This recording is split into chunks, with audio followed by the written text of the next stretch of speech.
Welcome to another episode of Historical Markers from the Freedom-Filled Life, and today we're going to learn more about DeKalb County outside of the Fort Payne area. So let's learn about DeKalb County.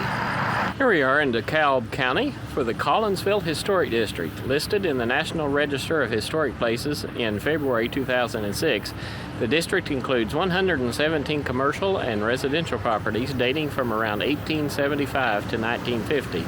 The district lies along and adjacent to Grand Avenue, South Valley Avenue, and Main Streets. Notable buildings include the 1908 Presbyterian Church, the 1923 Collinsville Methodist Church, the 1928 Collinsville Baptist Church, and the 1946 Cricket Theater. Two pre-1900 structures remain, the G.W. Roberts Building and the H.R. Jordan Building. Here in Collinsville, they have this little war memorial and a terrain car. They also have this marker dealing with fires and floods. Collinsville burned twice. On December 4th, 1884, the Collinsville Depot, Hall Mackey Store, and other businesses were destroyed. Flames again swept the town on February 2nd, 1900, damaging and destroying businesses and homes, including B.A. Nolan Store, where the fire began, J.W. Collins Grocery, Morse and Morris Music House, the Oliver Hotel, Postmaster J.W. Collins Residence, Hall's Dry Goods Company, I.Q. Melton, Nicholson and McWhorter Building, R.L. Wright, Jeweler, Boston Killian Furniture and Livery, Hightower Estate, G.W. Roberts Merchandise, N.S. Collins Livery, J.L. Ford Harness and Shoemaker, J.E. Smith Building, A.B. Tidmore Building, G.W. Roberts Warehouse, R.A. Burt Livery, W.H. Appleton Residence, Charles Roberts Groceries, G.W. Keener General Merchandise, W.H. Elrod, J.T. Miller, R.H. Smith General Merchandise, J.W. Lackey Building, W.A. Wilbake's General Merchandise, Collinsville Post Office, and Dr. J.A. Hall Dentist. Collinsville rebuilt after both fires.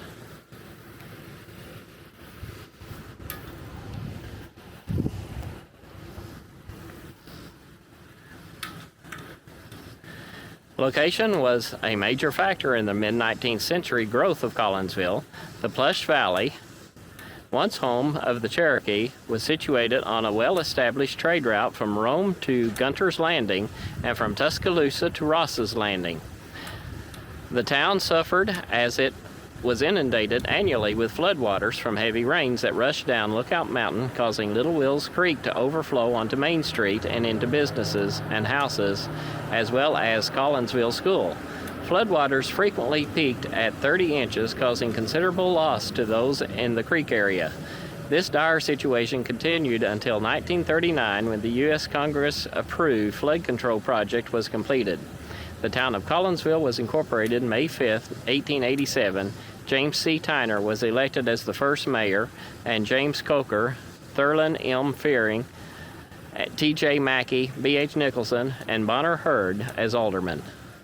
This is the Indian Mound Inn and Church site. Cherokee Indians first inhabited this mound site, subsequently settled by A.H. Lamar, a captain in the Seminole War and the first constable, 1836, of DeKalb County.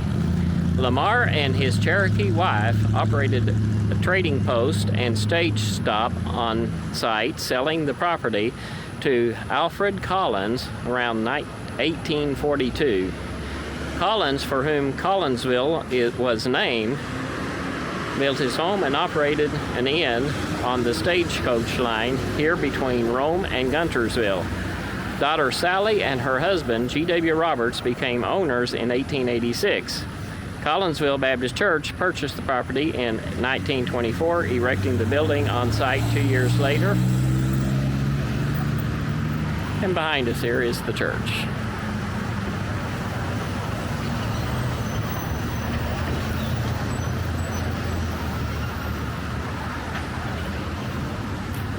This marker is about the town of Crossville, Alabama. Crossville, once known as a little village, was named by James A. Copeland, because of the area's many crossroads. In the mid-1800s, mail was brought through Crossville from Rome, Georgia, and Guntersville, Alabama, by stagecoach. The first church was a Methodist Episcopal church. Pine Bark Church formed before war between the states. The first school was built in the late 1800s at Bryant's Chapel Church. The first post office was established in 1870. A.C. Copeland was postmaster.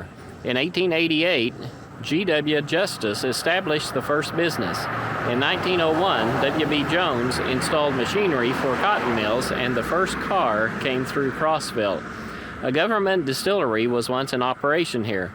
The first telephone exchange was by J.J. England, who built the first and only hotel Crossville ever had. The first service station was operated by George Jones. Sam P. Smith, Crossville's first doctor, traveled on horseback to see patients. Until 1914, only 2 stores and a few homes made up the town. The first bank opened in 1914 by N.W. Black and Boyce Raines.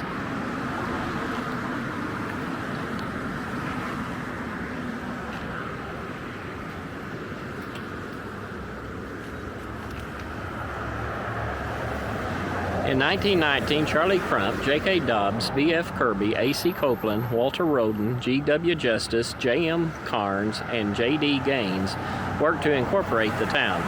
C.J. Crump was the first mayor. Little progress was made, and the township failed as incorporated. On December 21, 1942, the town was incorporated for the second time. Dr. L.F. Irwin was chosen as mayor. In 1948, C.W. Bill Russell was elected mayor. Colonel Mac Kilcrease was hired as legal advisor to the mayor council. This group worked together to establish a solid town government that became the foundation for the town of Crossville. The new town hall was dedicated July 12, 1964. This marker is for the town of Geraldine, home of the Bulldogs. No one knows for sure how Geraldine got its name. Some say it was named for a lovely Indian maiden. The first official record of the name was on September 5, 1882, when Mr. William A. Johnson applied for the location of a new post office. The record of the post office shows that the name Lee was written on the first application, but was marked through and the name Geraldine was written. The town of Geraldine was incorporated in 1956. The first city officials were Mayor Raymond Upton, Councilman D.J. Morrow, Ernest Upton, T.A. Guest, V.W. Martin, and Leroy Porter, and Town Clerk Verlin Masters. The volunteer fire department was organized in 1958 with Arthur Porter as the first fire chief.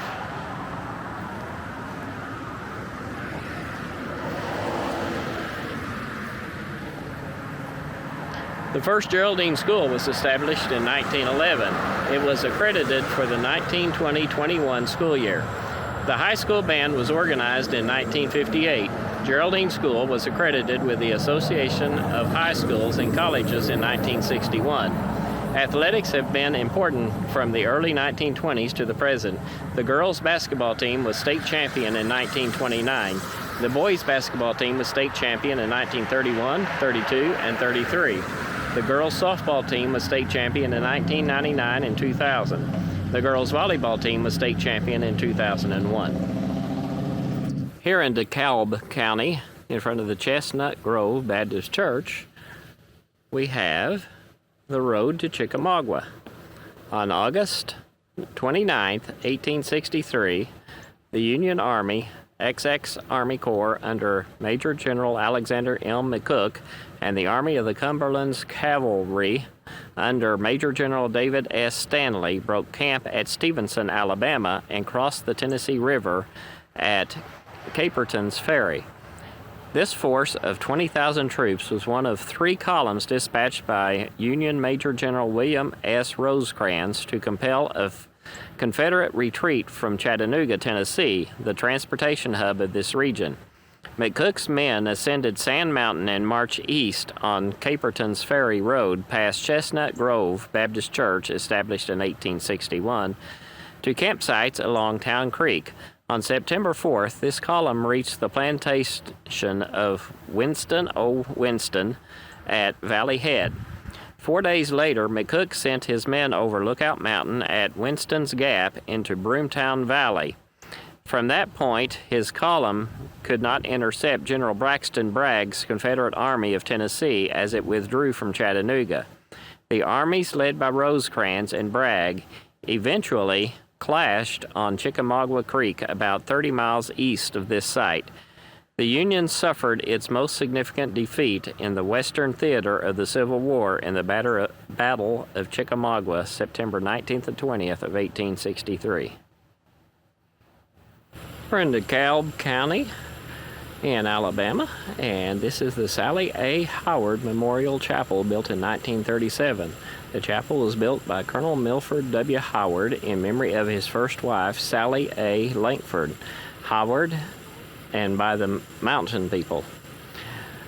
The back of the chapel is a large boulder, and stones from Little River were used to construct the altar. The church is active today. The Master School, Granny Dollar's home, and the Alpine Lodge were built nearby. The chapel was deeded to the DeKalb Baptist Association in 1974. This really is an interesting looking church, and man, that is a big rock back there at the back. I don't know how well you can see it. The cross is sitting on top of it. Let's see if we can walk around.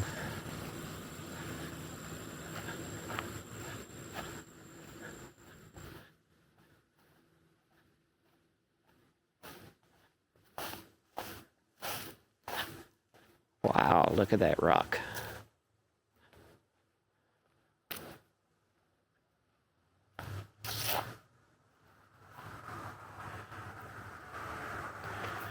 And then there's a cemetery back here behind it.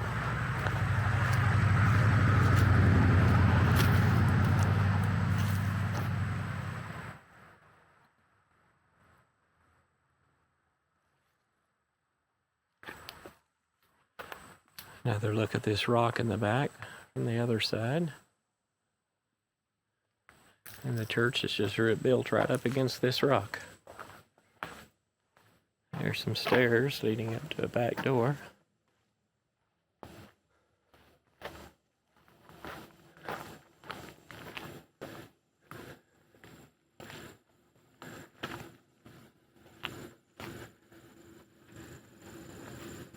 And all these stones were pulled from the creek.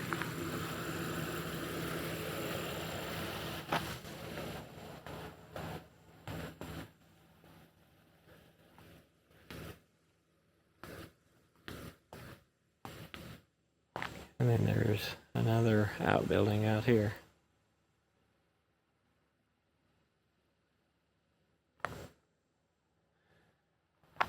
We're in DeKalb County, outside Mentone. This is the A.A. Miller Dam, built in 1925 for the first hydroelectric power in North Alabama. And if we look down here, it says this memorial cairn was erected by William A. Bill Wise, grandson of A.A. Miller. And if we look over here to our left, we can see the actual dam.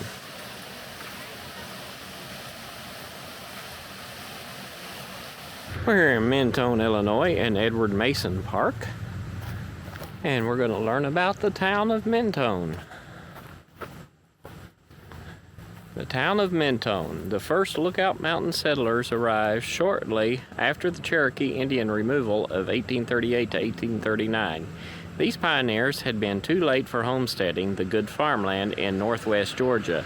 They now turned their attention to Lookout Mountain. With stubborn determination, they hacked their way through the mountain wilderness. They chopped logs and built primitive houses, cleared land for patch farming, and hunted the abundant wildlife for food. Among these early settlers were the families of Force, O'Rear, Crow, Jones, Smith, and Hammett. For years, not much changed in their lives. Times were hard. During the Civil War, federal troops were on the mountain. They dealt severely with the settlers, taking their animals and meager stores of food. Still, these hardy souls managed to survive and remain on their homesteads.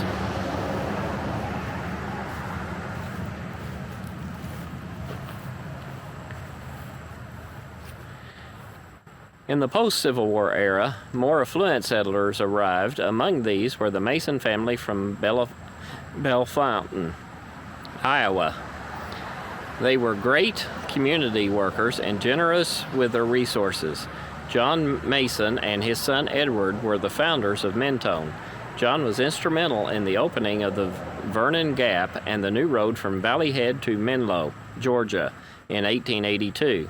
John and Edward bought the hardware for the covered bridge, and the community did the work. Edward gave money for a church and a school. Moon Lake was the center of the community activities. Alice, daughter of John, named the town Mentone and gave the land for Bankhead Cemetery. Mentone eventually became incorporated in 1936.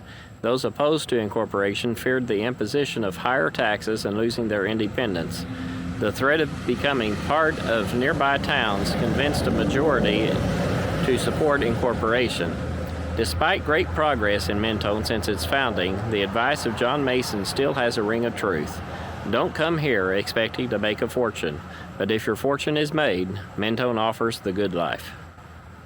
Here in Rainsville, Alabama, we're talking about the McCurdy House. Built in 1931 by the McCurdy family, the home's interior was lined completely with cedar wood and the floor made of hand-selected quarter-sawed oak. Beveled glass was in the windows and doors.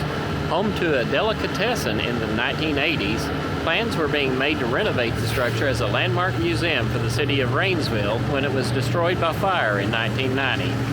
Edward Elijah McCurdy, 1880 to 1954, moved to Rainsville in 1912 to operate a general store and become a landowner of vast acreage. His wife, Susie Lofton, of 1877 to 1975, bore 7 children and taught school in DeKalb and Jackson counties for over 5 decades. Elected as a Republican to the DeKalb County Commission in 1926, Edward McCurdy was instrumental in promoting growth atop Sand Mountain by working to route the intersection of Alabama Highways 75 and 35 in Rainsville. Alabama Highway 75 in the town was subsequently named McCurdy Avenue.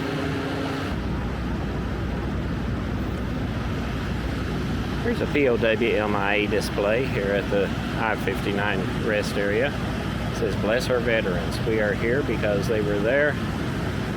They have seats for each branch in the POW MIA seat. And then out front,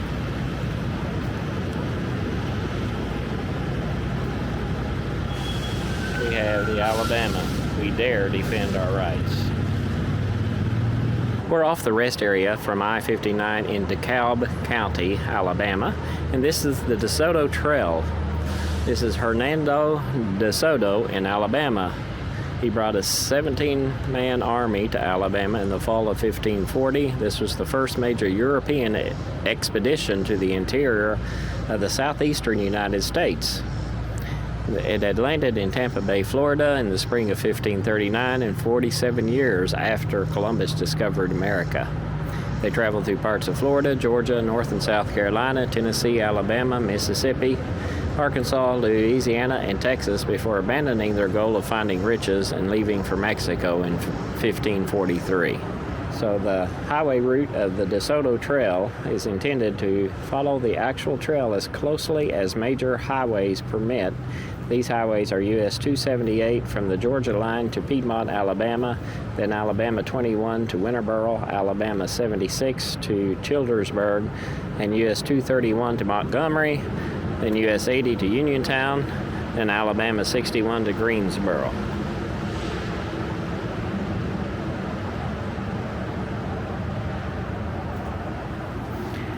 Then on the other side of this sign also talks about the DeSoto Trail. It says in 1492 Columbus discovered the Caribbean islands. In 1492 Columbus visits the Caribbean islands. In 1519 Pineda visits the Mobile area. 1528 Narvaez reaches the Mobile area. 1540 DeSoto explores Alabama. 1559 De Luna retraces DeSoto's route in Alabama. And in 1702 the French established the first permanent colony at Dauphin Island.